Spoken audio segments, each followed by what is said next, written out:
So it's Tuesday. It's in November. We're getting up there in our units here. Couple announcements. Um, Anyone graduating in December, there's some new and want to stay in Duluth. There's a couple new jobs in Duluth. Elite has two and CIS has one here that I highlighted. Pulled these from this internship list here. There's a number of internships out there. And again, remember that once Thanksgiving hits, we won't see there's many internships postings for about 2 months, December, or, from middle of November to the middle of January, there's often not as many. So this is a good time. I know you're getting busy at this time of the semester, but if you can squeeze out an hour or so to apply for an internship or stuff there. And again, if you're graduating December, you certainly, or even in May, you should be looking at some of these jobs. A number of these jobs are targeted just for December grads here. Their deadline's coming up. The elite jobs, one of them is the 14th, which is in 2 days. The other one is this weekend on the 18th here. So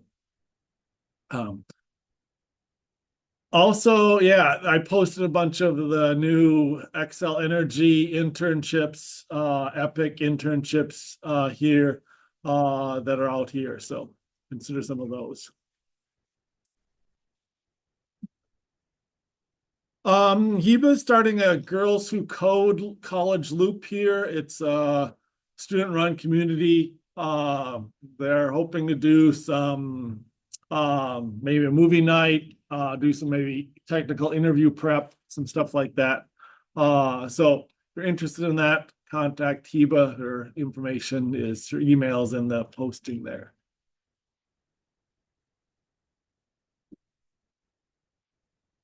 And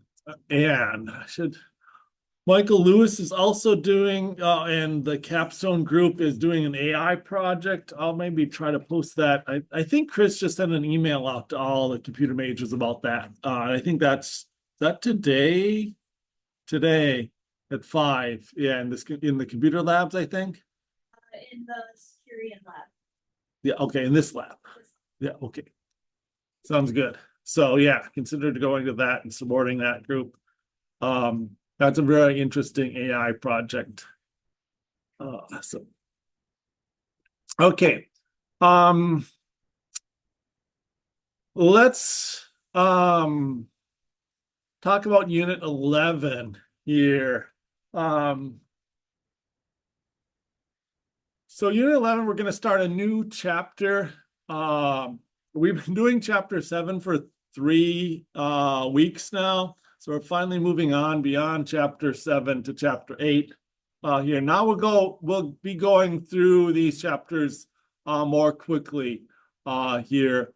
And so let's talk a little bit about this. This unit is on the open-closed principle. So we'll try to understand that and see how it works. I think it's a pretty straightforward principle, and it brings in some ideas about abstract classes, virtual classes, interfaces, and kind of how, what are some ways of building these and using those here. So why don't we just jump into that?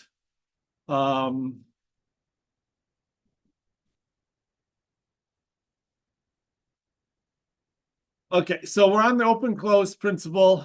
What is it? So they give some definitions, and I don't think all the definitions are all that helpful. It's one of those principles where I think once you kind of understand it, the definitions make sense, but if you don't understand it, the definitions don't really make sense. One says software entities should be open to extension but closed for modification. Here, and a lot of people think those are basically the same words, extension and modification. And again, Martin defines it as open for extension. And it gives a little more definition here. Means behavior of the module can be extended. As you get new requirements, we're able to extend the model. Closed for modification extending the model does not result in changing to the module itself for this. So again, that's when we talk about this. Idea is that we might have some classes or objects out there, or and often they're classes, and we're not going to. We want to make some changes without maybe making changes to the original class. That we're going to do extensions or stuff. We want to try to keep from always having to modify classes in some ways. So there are a couple exceptions to this, of course. The first one is bug fixes. But there'll be bugs, and again, we've talked the number of guest speakers. I think our last one, Clara, was just talking about she was on spending her week on what did she call it? Duty. But I was thinking it was called bug duty, but she called it some, like service duty, whatever, where as issues arose in their code and they aren't resolved by the first level of defense, then they get pushed to the developers, as this might actually be a bug in the code that we might have to modify there. So again, usually this is a two-step process here. And again, I think Clara was following this process almost exactly. You're told about some bug. So first you write some failing unit tests or integration tests, some sort of tests that target the bug, that show, oh yeah, I can replicate this failure.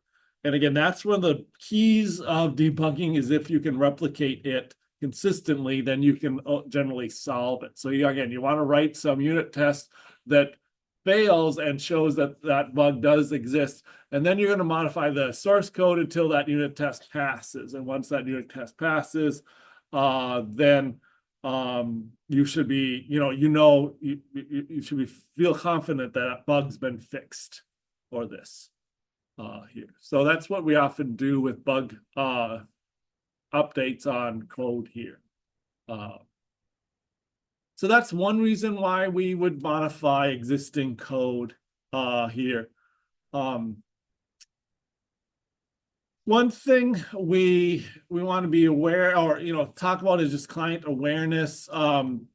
We generally don't want changes to one class to force another class to change here. And we're getting into this idea, and I don't know if we've talked about it too much, but tightly coupled versus loosely coupled code, and when do we want it, and at what level do we want it tightly coupled here. Tightly coupled code is when you want to, if you change one class, you have to change another class as a result of that for this. Loosely coupled means that you should be able to change one class without changing another class here. So maybe you have an employee system, or a user system where you're tracking different people, and you have a normal, just a basic display on the screen of maybe that person's picture, their name, and their email address. And that's the most common thing. And then you have a detailed maybe profile of them also. And then at some point you add some new information to them. So maybe you're going to allow them to have a initial address and a secondary address. So you're adding a secondary address to that there. You might be changing some classes, but hopefully you shouldn't be changing like the basic display, because the basic display doesn't display their address. But again, if it's passing in and out some user profile object, and that user profile object is changing, you might, if it's tightly coupled, you might be forced to change it even though you're not displaying it, because the name of the object or the type of object might be changing here. So again, that's sometimes we want to think of ways where we can change one class without having or affecting other classes often. That gets us into this idea of extension points. So again, closed for modification tends to mean that we don't want to be able to have to modify all of our classes here, but we do want extension points here. We do want kind of places that we build into our classes where we can extend them here. So that might be like an abstract method that we can create a child object on and re-overwrite that abstract type or that virtual method. Or have an interface or something like that here. So there are different ways of setting this up. But we do it. And again, a lot of the patterns we've looked at already kind of tend to do that. If you remember, kind of like the adapter pattern or those sort of patterns, they tend to look at ways we have like an interface there. We can adapt, or we can surround, or we can modify the underlying class by putting another class around it to add some feature or something to that. So here's some examples of code without extensions. So again, this is just a basic trade processor. And then we have a client that creates a trade processor object here. If we make a new trade processor object, trade processor version 2 here, it has the same, but in an updated trade process trades method, that generally means that we have to create a whole new trade processor client that instantiates the new trade processor 2 objects. So these are just objects directly. We've redone an object, given it a new name here. So that means that any code that instantiates that object has to change, because it has to call the new object instantiation and stuff. Even though you might use the same methods underneath, you've changed the name of an object. So what are some ways to avoid this sort of stuff? So we're going to look at 3, I think: virtual methods, abstract methods, and interface ideas here. So let's talk about virtual methods. So do you remember virtual versus abstract methods at some point? So we got to get our head around those a little bit. I'm going to open up some sample code from here. I'm going to go into the readings, and there's this sample code from chapter 8, this open code. I'm just going to open that up. I've cloned it already over here. And it's just a simple project. Again, we're still working with our basic currency trader application, but there's a virtual one and an abstract one. And let's see, which one are we doing first? We're doing the virtual one. So I'm going to click on this and make this the startup project. Let's see, how do I make that my startup project? Set as startup project. Okay. So again, this still does kind of what we've talked about. I think it just does some trades here. Goes out, reads from a text file, processes the trades, right into a database sort of stuff.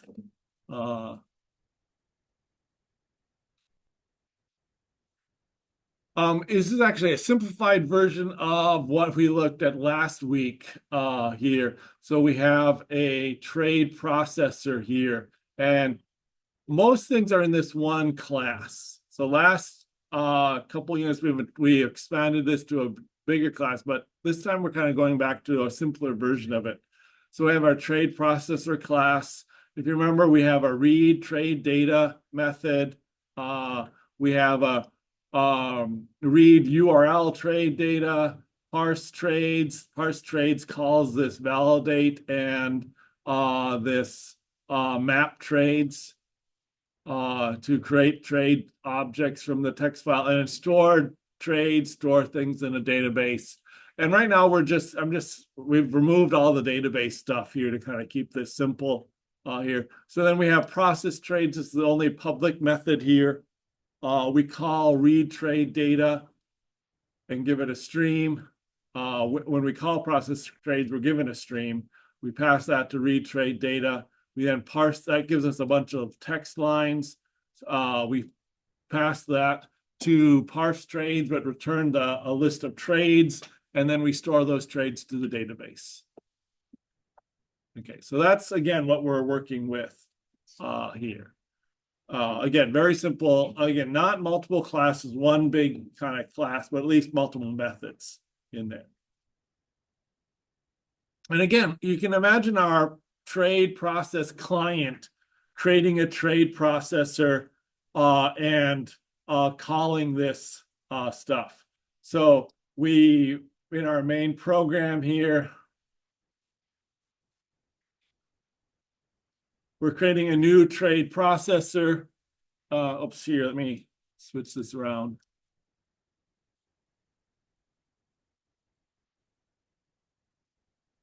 We're creating a new trade processor here, and we are calling process trades for that. But what if we want to modify that? Well, in trade processor, it's a virtual class. I mean, a virtual method. And so virtual methods means they can be overridden. They have code and you can just use this as is, but you can also override it in a child class. So let's say we wanted to make a new version of this that just added some stuff to it. Here's trade processor version 2 here. And it inherits from trade processor. So again, this isn't an interface. This is just basic inheritance. We really haven't done much for inheritance. And so this just goes back and does basic here. So we have our parent class, and this is a child class. And then we can override this trade processor, the process trades method here. And then we can do some stuff. Maybe we want to log some more information here. And then we can actually call the parent trade or process trades method here also for this. So again, we're just making methods virtual lets us override them in a child class and do specific things for them. So again, it's kind of like the adapter pattern in that where we have a parent object and we're basically calling that. And again, we can do some manipulation with maybe if that returns some things here. To call a parent method here, we say base dot and then the name of the method. In Java, I think you call super dot and then the name to call the parent class. I'm not quite sure. I never remember. I don't do this that often, but anyone remember in Java how you call the parents method from a child object? Yeah, I think it is super there. Yeah, okay. Yeah, but in C# it's base. So just so you know here. And again, this we add this override. We say public override method here. So now in our main program, if we create a new trade processor, we create the new version, we can still have it be of the same type as the original, the parent type. So its parent type is just trade processor, even though it's a new trade processor. So again, this is kind of like polymorphism where the child can play the role of the parent here. And because of the override, we'll still call the child version of this. So if I run this now, it should say that we're updating using updated trade processor version 2. So it's using the new version of it because again, that's what we had that log statement in here. So it is calling this version 2 stuff. And again, in order to do that, you have to have virtual. So if you don't have virtual here, if I just take out virtual for this, I can't override it. So here it's giving me an error for it. Cannot override inherited member because it is not marked as virtual abstract or override here. So again, we need to put this in here as virtual. Now, if you are a company that uses inheritance, as sort of inheritance rather than interfaces, it's not uncommon for you to mark a lot of public methods virtual, because making a method virtual doesn't necessarily cost you anything. It can allow for extension later on, allow for, so you say, oh, I don't have any child classes, but maybe in the future you might want a child class there. So you might make some methods virtual. In the same way, I think we still teach to use private or a public or private methods, right? And that, we have one public method, this is the main interface, and the rest should be private. But actually, it's more common, I think, to use protected there.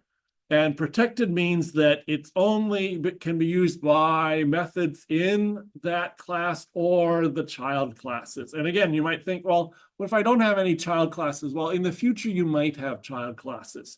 So to just keep things, again, this whole idea of open for extension with virtual methods here, what we want to do is say, well, at some point, someone might create a child class out of this. What would that mean? And so again, we'll make some, if we have a public method, we might make that virtual. And if we have private methods, we might want to make those protected because that gives it access to the children of this stuff. So just using virtual in here and protected methods makes it so we can create a updated version of it that overrides that here. And again, we do need to have the override. If I don't have the override here, what is it going to do if I don't override that? It doesn't give me an error. I don't need an error. But if I run this, it doesn't run that method. It runs the original method. It doesn't say anything about version 2. And you're saying, well, that's weird because you created a trade processor version 2 object here, but its type was just trade processor. It's pretending to be the original parent object. And so when we call process trades, it's calling it in the parent because that's what it hasn't been overridden. Yeah, it's using the old version. So again, we need to put override in here, and we need to have our virtual class together. Those work together here. And again, so this kind of talks about how we can extend it. We're not modifying the base class. We're modifying this. And you might say, well, Tom, you did modify the main program here. You had to do this. One thing's interesting, though, is that we only have to modify the instantiation of our objects here.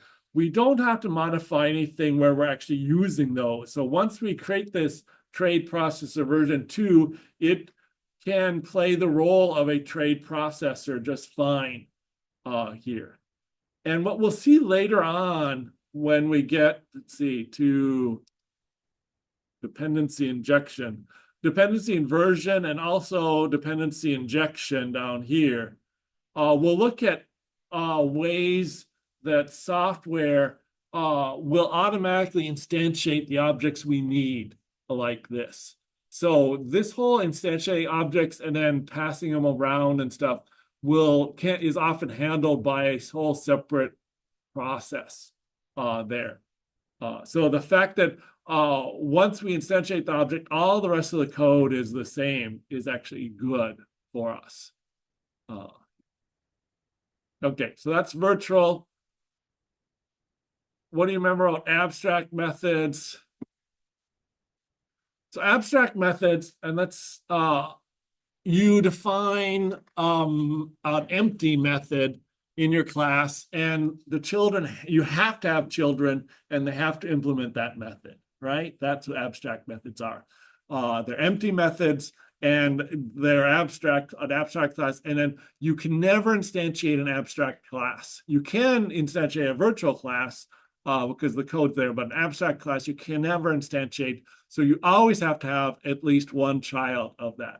So let's look at that. I'm going to switch over to this one, set start project. Let's close these down.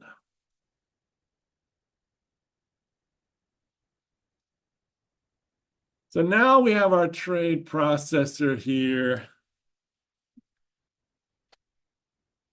And we have a number of abstract classes. So our store trades is abstract. Our parse trades and our read trade data are all abstract. So our main kind of flow here is the same.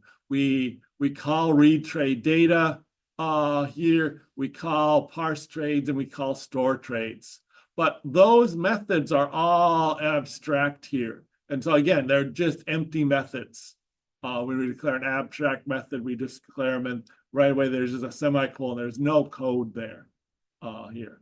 So then when we implement our software, like our first version of trade processor,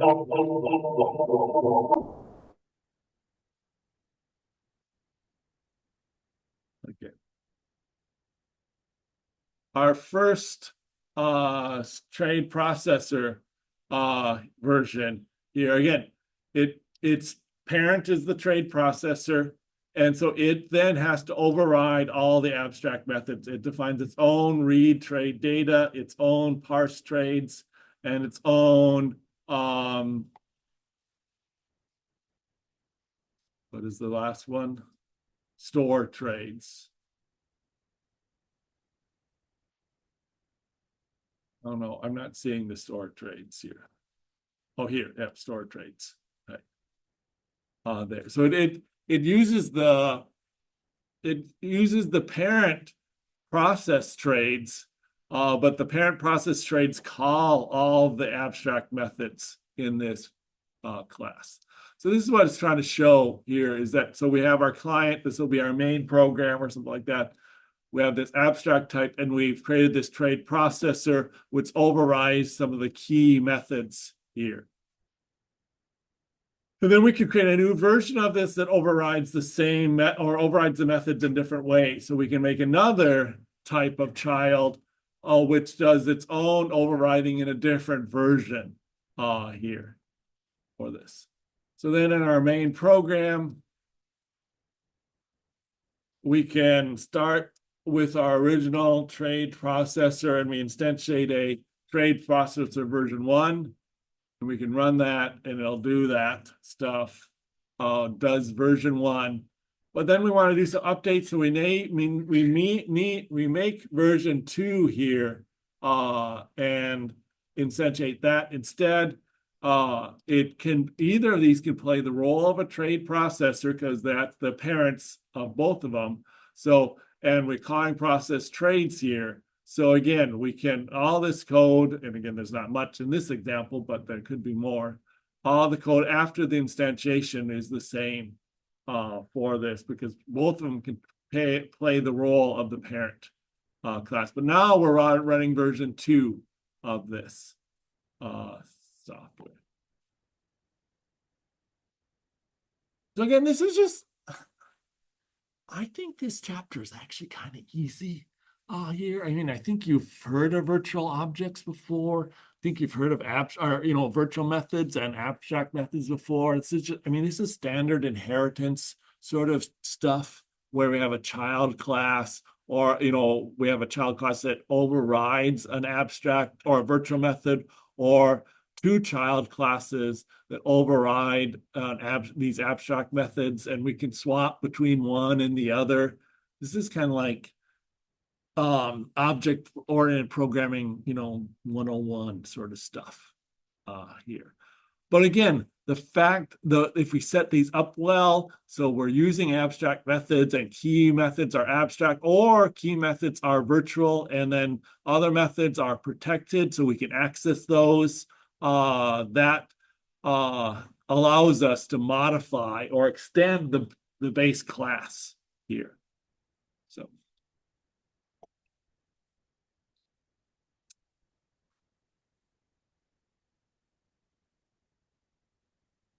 The last type is an interface inheritance. And again, this is what we've seen it's similar to what we've kind of talked about before. And so I don't even have an example of that here, but we have an interface, an iTrade processor interface with process trades in it. And we can create one object that implements that interface and another object that implements that interface. So we have the base object here. And what's the interface? We might have a version with audit. So one thing we often want to do when we're working with processing data is save all the data to log files or audit files so that later on we can audit who's making what trades. I always think this is a common example in all banks and like hospitals. Every time someone modifies or even often looks at a file or a database, we record that so that later on we can go back and there's audit trails of every access there. So, in a hospital, you can, if there's a celebrity staying at the hospital or your cousin staying at a hospital, you generally can't look up their medical record if you're not assigned to that person.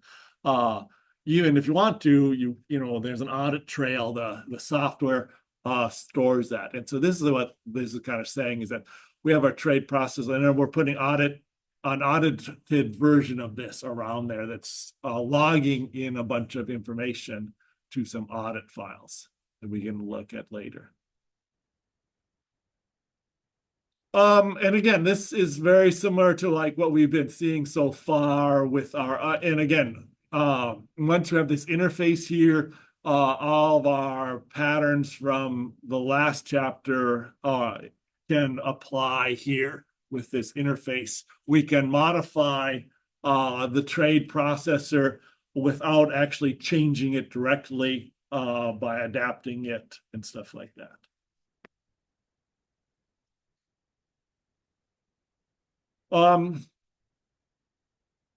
So one thing to note is that, I actually think, and the book says this, interface inheritance is preferable to implementation in inheritance.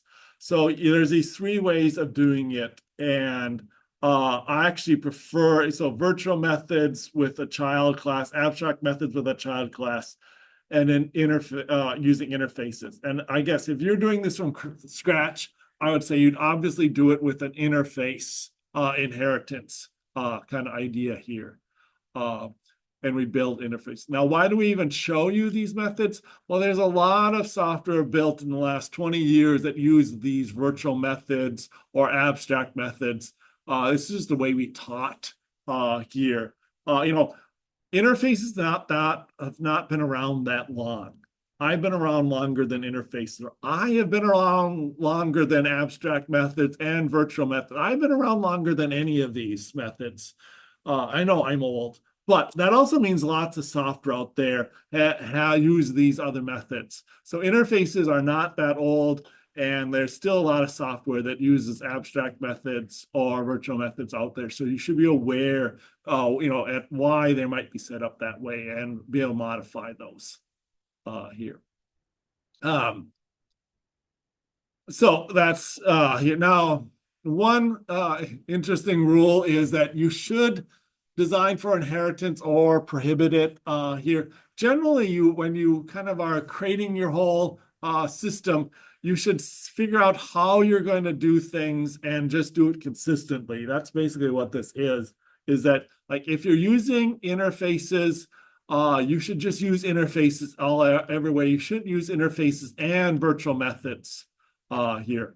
Or you shouldn't use half virtual methods and half interfaces. You should kind of use one process or the other for this.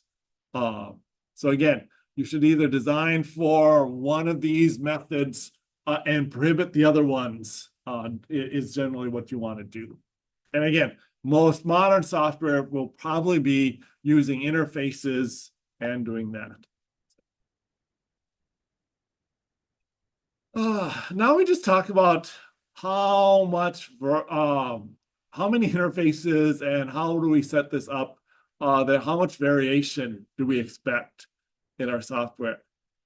And this is where we get into some trouble because we want to add interfaces, or we want to add this flexibility into code, but we don't want to make it overly complicated for this. So the idea is this, and again, this is what we often refer as the Goldilocks zone. We don't want it too complicated, but very flexible, but it's so complicated that you can't even really understand it, or too primitive, too simple, so that you can't modify it. You can certainly see how you'd like to modify it because it's not that complicated. But again, it's all dependent on each other. And so any modification is going to hit lots of different parts of the software here. And what you want it to do is something in between these stuff for this. So like beginning programmers often create what we call God objects, objects that have perfect knowledge of all the other objects around or all the data. They know everything, they have access to it. I always think when I teach game design class, we actually tend to use God objects like controllers that can access all the different entities or enemies, everything around that game. And that's good for simple games. Again, when we get to more complicated games, like that sort of God object is not, one controller to control everything is just not going to be good here. So again, we talk about beginning programmers not putting in enough interfaces, just doing some basic create methods and put a bunch of things in methods, put methods together in classes, and that's basically where they're at. And then if you get to a point where you want to do extensions, or you think you're a great programmer and you put extension points everywhere, you put interfaces everywhere. And this chapter does, this book tends to do that just because it's trying to illustrate point. But you put all these options here for too many extensions or too many possibilities. I always think back, there's an example from game design class where we do an inventory system there. And the person makes an inventory system so that you can have any number of rows and any number of columns and any size. And it just makes the calculation of where you're drawing out the pixels incredibly complicated. It's just like these huge math equations for trying to determine where an object starts and ends and where you're trying to draw a sprite. Where if it was just, just said, well, our basic inventory system is going to be 5 objects by 5 objects, and we're just going to start there and program that. And if we need to modify it later on, we will. That would simplify the code so much there. So again, the question is that how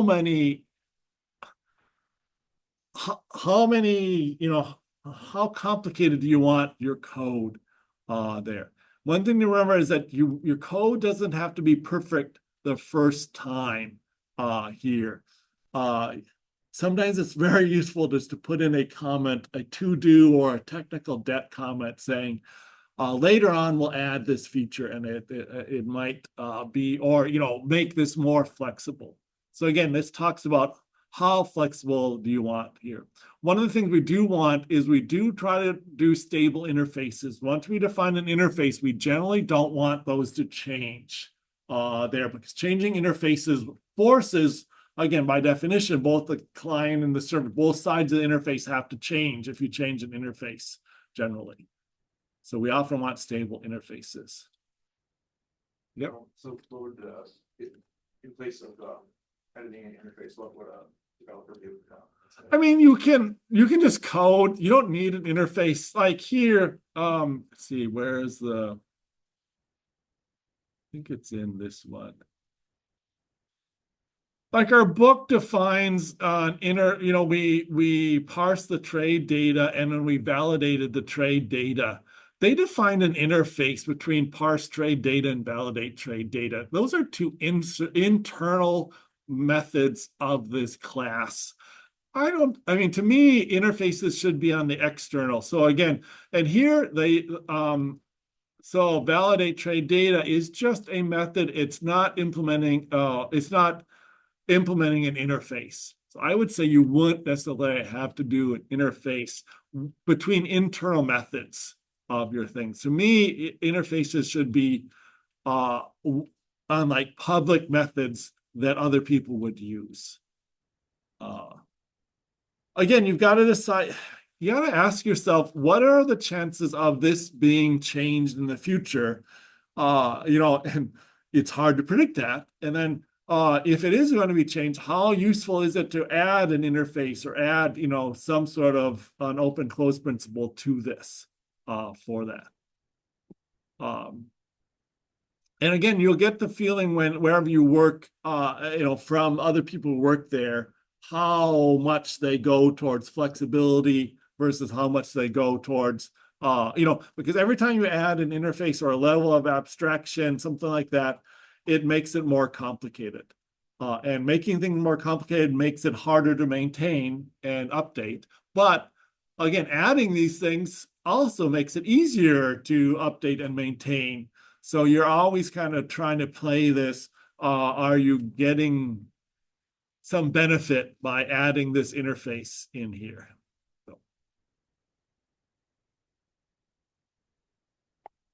So here's the question. Yeah, here's what the book said. Do I need so many interfaces here? So typically, we add interfaces at the edge of an application where it is decoupling the client and service.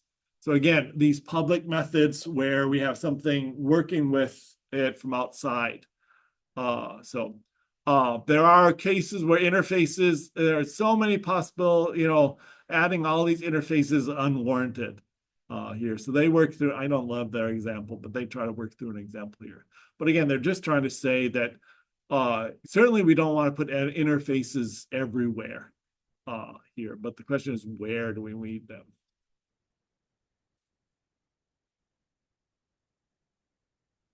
Okay, so that's the chapter here.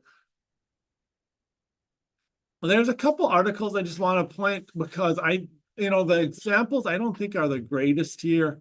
Joel Abramson's article used to have a really well cited article on open close principles, and a good example.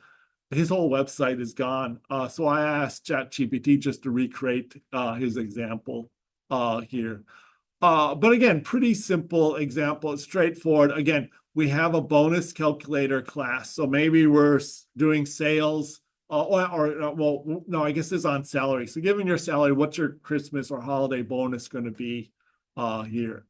And so we have a calculate bonus method, and we check if you are a manager, you get this bonus. If you're a developer, you get this bonus. If you're in sales, you get this bonus here. So again, not open to extension. What if we have a different type of bonus here or something like that?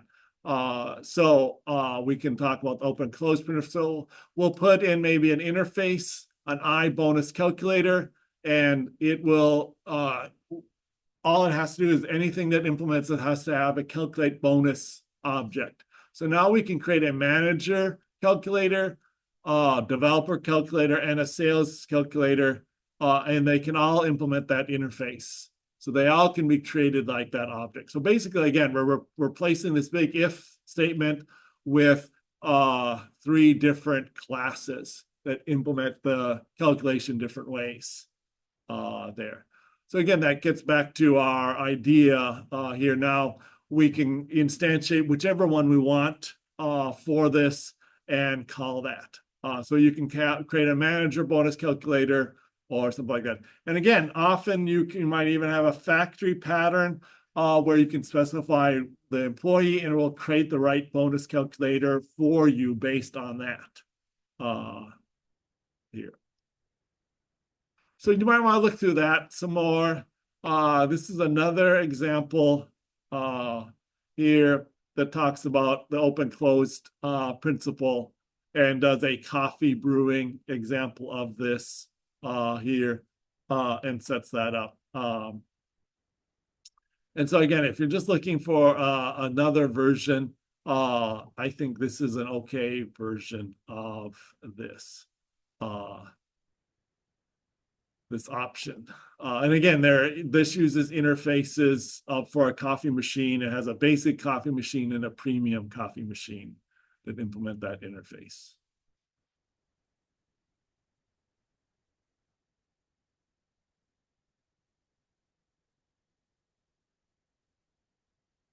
Oh, so that's our chapter. Well, you may be wondering what Tom is going to do for the rest of the class, since it's not even halfway done with class. So, we are going to start looking at a big problem. One of the problems I have with this textbook is that the code, and especially going forward from here, the code gets even more abstract. We've pushed this trade processor about as far as we can there. And we'll look at some other examples, but they're not that great as far as the textbook goes. So I want to bring in a larger software example. So we're going to start looking now in each of the future units at this Microsoft example here. So it has what's called the eShop example here. It's kind of a full-fledged, that illustrates the solid patterns and the right way of doing microservice architectures and stuff like that. So I've been using this in this class for quite a while. There was an original version here. It was called eShop on the web. So if you're looking for versions, you might see reference to eShop on the web here. This is the older version. There's still a pretty nice textbook that walks through this here. Talks about the characteristics of a modern application. Here's the website. Talks about cross-platform, modular and loosely coupled code, easily tested with unit tests. Talks about a traditional website and a single page application. You did web, not web design, but full stack, right? Last year. Do you remember, did he talk at all about like a single page application versus a traditional application? I'm guessing you did a traditional. So did you have multiple pages with multiple URLs when you built things? So the URL would change. You'd say, something / orders or something / that, and you'd go to different pages. So that's called a traditional web application here. And again, the URL contains some of that information. There's also this single page application here. So it involves, again, very few dynamically generated server-side pages. So you're not getting so much on the server side. Your client's side can adapt for that better for this. So you see, and again, you'll see these web pages you go to now where the URL doesn't necessarily change that much, but the way the page loads and displays will change without the URL changing here. So again, this supports this sort of idea for this. We talk about this encapsulation, dependency inversion. So again, this is stuff that we're going to get to later on. Single responsibility principles, it talks about that in this big application, and use of microservice architecture here. So it has some good examples of this. It's developed with ASP.NET for this. And it uses these Razor pages. It uses model view controller stuff. But again, some of this is kind of out of date. In fact, you can't really run this application anymore with at least on Visual Studio 2022 here so much. But again, that's the original version, eShop on the web here. Now we'll be looking at the new eShop on containers. So that's what we'll be looking at is this eShop on containers example. So let's jump ahead. Again, we're getting close to the end of this course. There's a final project in this course. What do you have to do for the final project? So you'll have two options. One is you can kind of create your own app till you create your own little project and develop that. There's something if you want to do that. But the other example that a lot of students choose is you can modify this eShop on containers app. So one reason why we're spending time on this is that we want you to get to know it enough and understand architecture, and also then for the final project, you can modify it and change it to do what you want it to do somewhat there. So that's something we'll look at. I think next week we introduce the final project and options for that here. So let's talk about this eShop on containers reference app. So there's a whole book around this stuff that talks about this architecture here. Here's the shop itself running. And here's what it does. Here's the architecture. And let's look at the architecture a little bit, try to understand that. So there's the back end services here. And then there's the front end websites. Well, the website comes in a couple different ways here. They define both a traditional website with multiple pages coming in. So it's a model view controller website coming in through this interface, the web shopping interface.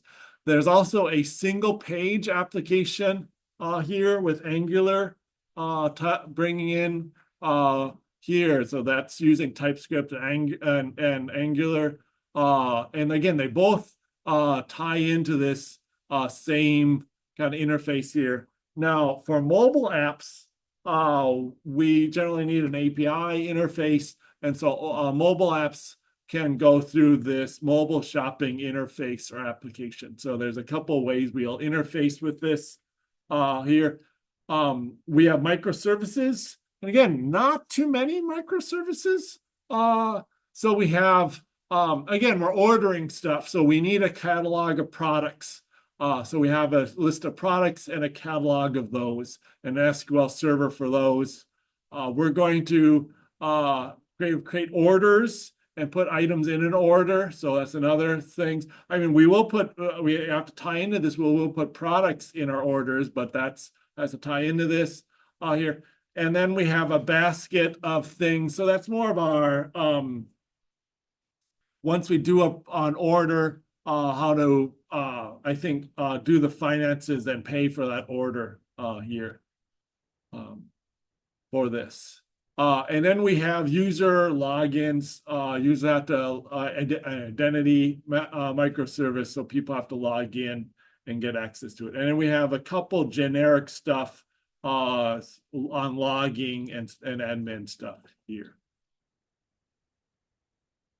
So that's the general structure of this. I've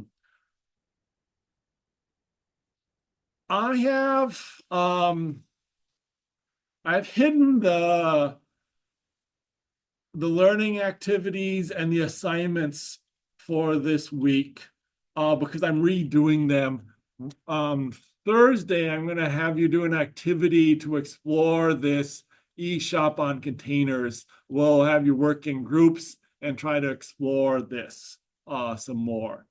So I'm updating the learning activity from that. And I've got to update the software a little bit for, you'll also do some work, and I'll probably be an assignment with the chapter code here.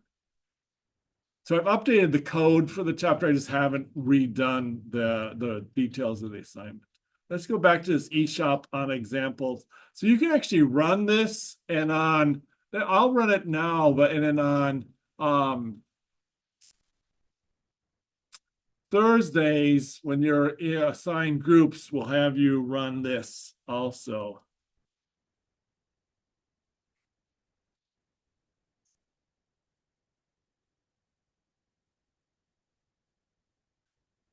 Now, this all runs on Docker and containers, so we do have to make sure Docker desktop is running here. So I don't think it starts up by default, so I'll just get that running here. So Docker is now going to be running here. And I'm still downloading this example.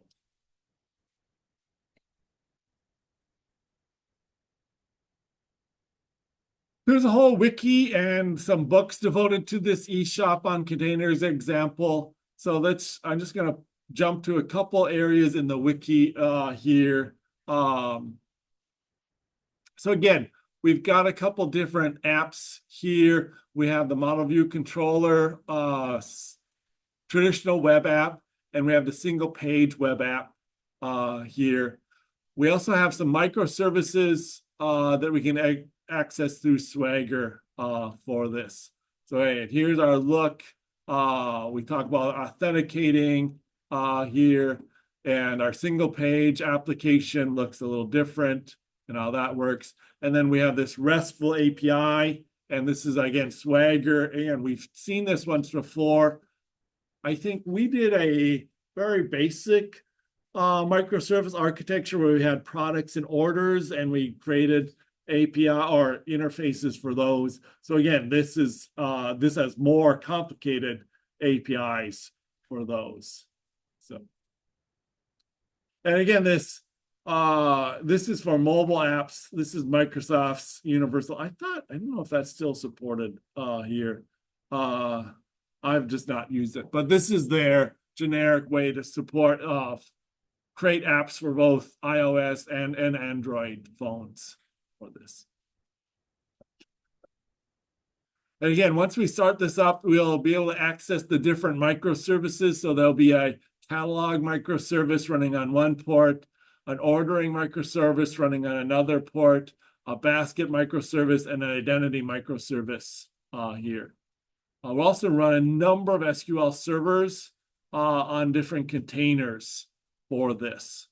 And we'll store different things in a different container. So there'll be an order database, a marketing database, a catalog database here. Okay, this is project.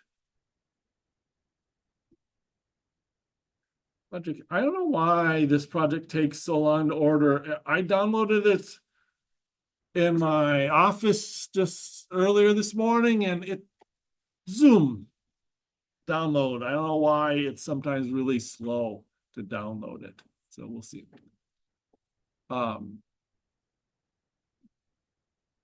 Okay, let's look at the architecture of this. So again, there'll be microservice services running, and we'll have database services running in each of the microservices. So here again is the architecture. And we'll talk a little bit about this event bus and what this means and how we can communicate. So one question often comes in is, how do the microservices communicate with each other? So we'll talk about this event bus and how we publish and subscribe to different events as one option for this. So.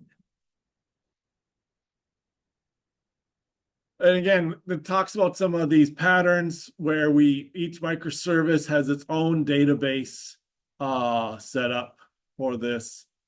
And again, this is using almost all SQL databases for things.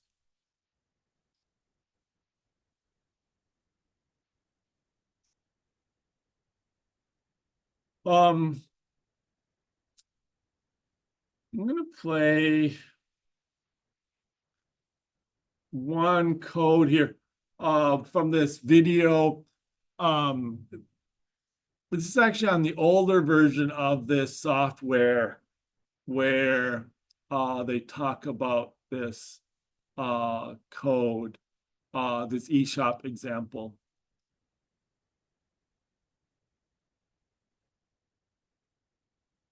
Yeah, want to run it, but let's run this code. So this is an interview with one of the people who developed this application, this example, the original one. He's a database person, so he's very excited about how he set up the database interactions and how flexible the database queries are for this. So let me just run through this. How's my volume?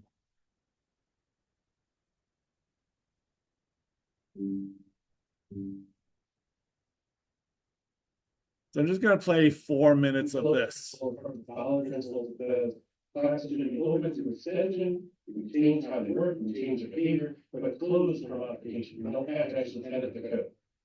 And so with the specification combined with the repository, now you can extend the behavior of this repository in an unlimited way by just adding more specifications, right? You don't have to change any of the other specifications, right? So this specification doesn't get touched when you add another specification or a different way of touching basket.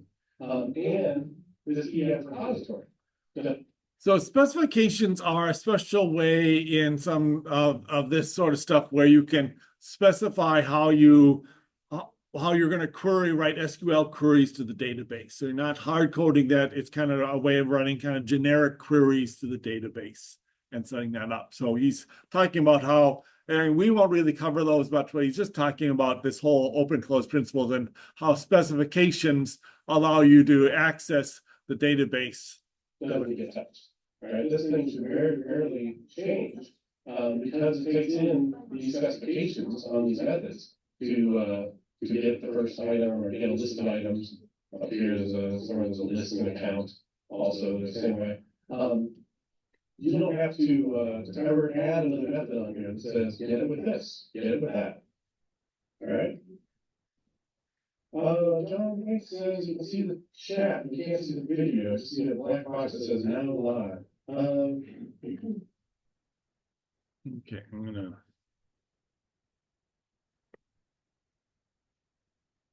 Let's see, there's more. Probably want to just restart. You probably can't hear me say that.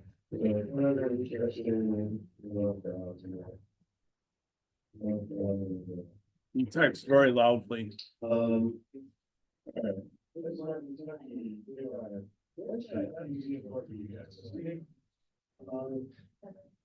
Queries are complex, so we're going several tables. Use a repository, you form that. So you say, where do you need to have it? Sure. So yeah, you know work with this code you need to get back. And over time, you might end up with dozens. Yeah, this I want to. Okay. The selectors here, and the proper use of the loops. Right, so if you're doing a specification, then you'll I was say- jumping to slightly the wrong spot. I'm trying to get to the right spot here. That's not how it works. Including some of these five, RNs like you have four, you reduce how much data they're holding back. All right, any questions about that? All right.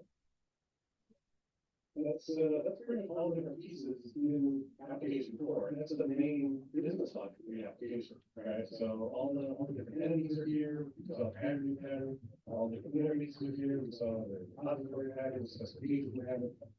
Those are the key design patterns that are used at this level of the application, along with the guard clause. Next, we look at infrastructure. This is where you'll see all the actual implementations on these patterns. And so Tony is asking, where do you use specification again? Specification is useful as a way to keep your repository from growing out of the middle. So Okay, this is where I wanted. I'm sorry, I jumped around. This is where he talks about specification, and he talks about how if you don't use specifications, how your database access can grow and get very complicated if you don't build for extensions, basically. And you want to use it with your repository so that you don't have to add additional repository methods. So let me ask you this kind of way. You've got repository, and either you're using a generic repository, and or you're creating a separate repository for every single item that you need to be able to touch, right? And so you've got different pages in your application that need different sets of data. And so you start out with just this order repository, it's real simple. And then maybe it's not generic, maybe you think that's overkill, so you just create the method you need. So you got like a get by ID and a list. And then you realize, okay, well, I can't just do get by ID, I also sometimes I want to get by ID with something, right? So then you create another method, get by ID with items. And then it's like, well, okay, well, on this other page, I also have to display the customer information, and I don't need items there. Okay, well, now we do get by ID with customer, right? So now you're just adding additional methods, or you're adding some other flavor of this entity that you need to get back.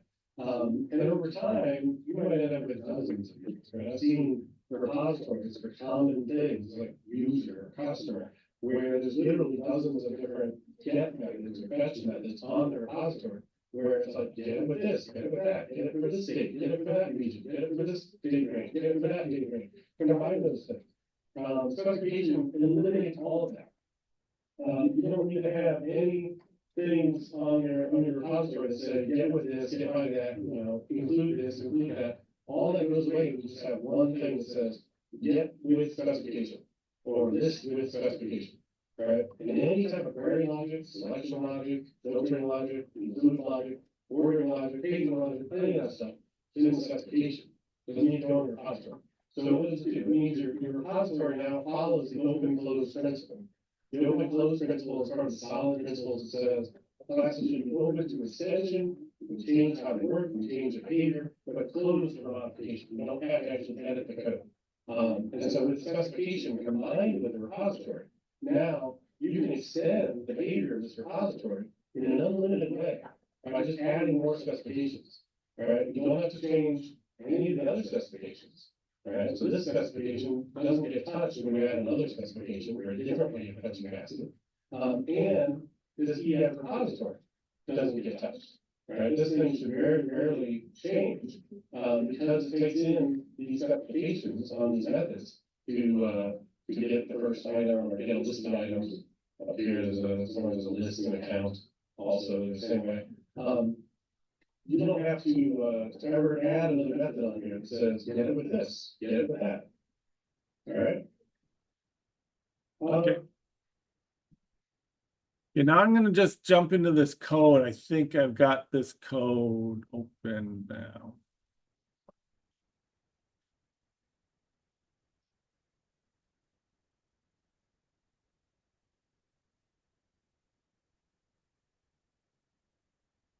Being comfortable over decorators, because it kind of seems conceptually is the same, or do you use the decorator to extend? Well, the idea, I guess, open close is that it allows you to use, the fact you have interfaces allows you to use decorators and stuff like that. That the fact that you have an interface there means it's open for extension there.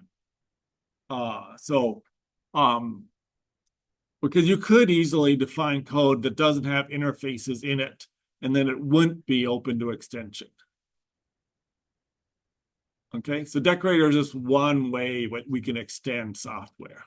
So, I'm not sure why this did not open up.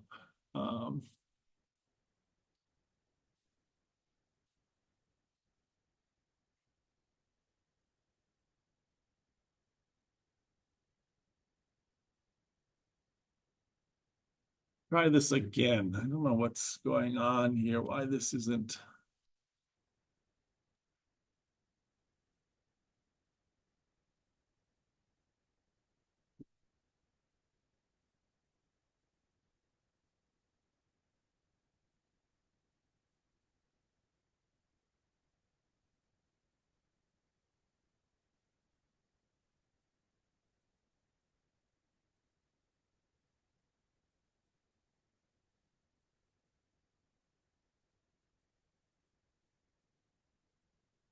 I'm not sure. I just tried this out this morning to make sure this would run, download and run fine. So I don't know why why it works so well in my office and not here. So let me look and see if I can figure out why.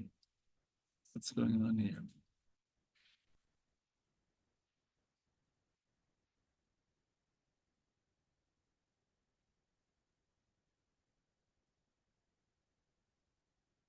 Yeah, it didn't actually download anything the first time.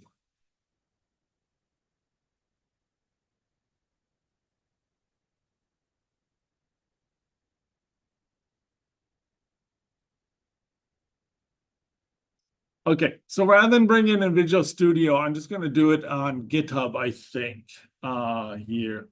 Oh, I see. It's moved.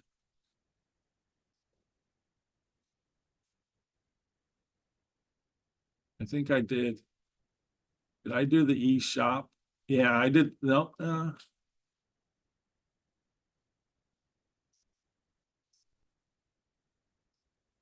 that's really weird. Let me try this again. So.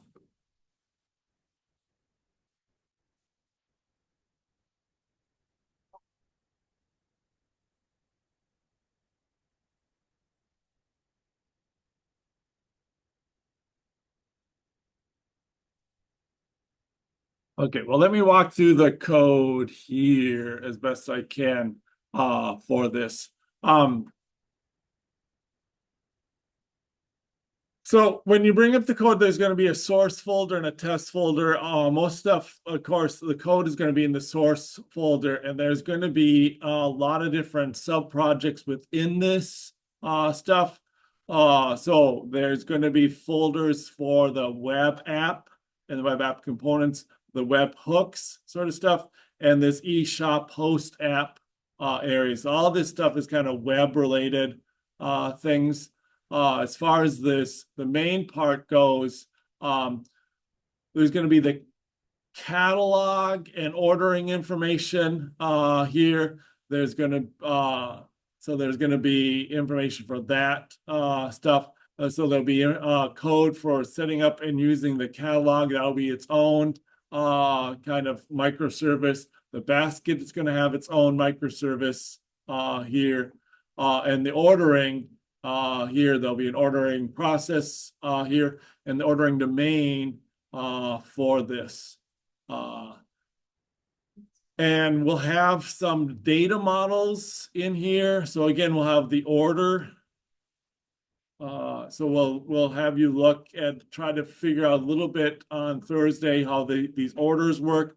And then you can order items here, and we'll look at what's in an item.